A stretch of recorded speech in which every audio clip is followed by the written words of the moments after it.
Luto tayong sisig. Ito yung leftover lechon galing dun sa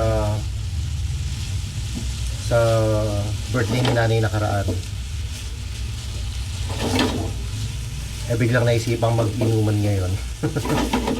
Tagay daw kami. Ayan. Yung leftover na lechon, isisig ko. Ito, sinala ko lang sa kawali. Render ko lang yung fats. Wala pang halo to, yung lechon pa lang na puro. Tinadtad ko lang. Tapos, yan, salang sa kawali. Frozen kasi ito sa malamig. Pagmantikay lang natin ng konti.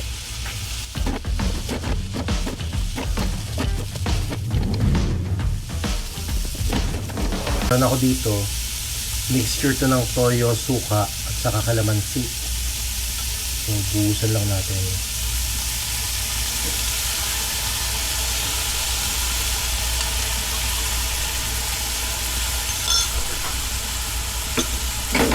Medyo maasim to. Kasi ang sisig naman talaga dapat medyo maasim.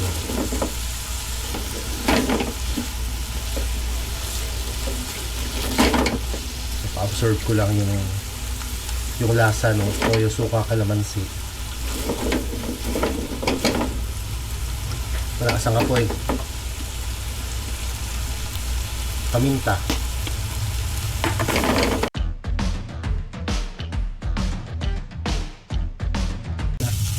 Medyo natutuyot na, halo ko na yung sibuyas. Napakaraming sibuyas.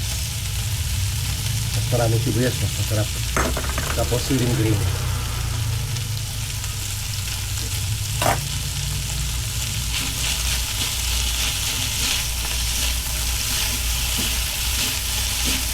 Oh, sarap.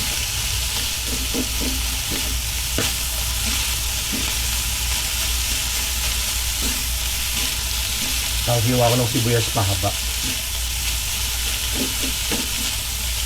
Hindi ko naman lulutuin yung sibuyas nito. Tamang medyo hapok lang. Pinatay ko na yung apoy.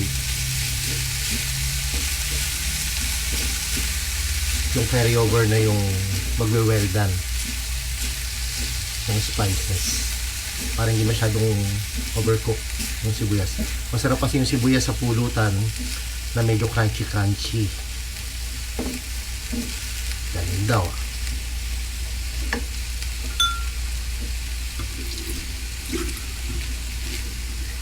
Matikman nga.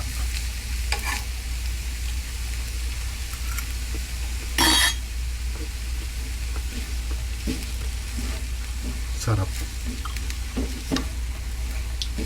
Yung lasa ng lechon nandun pa rin. Pero sisig flavor na siya.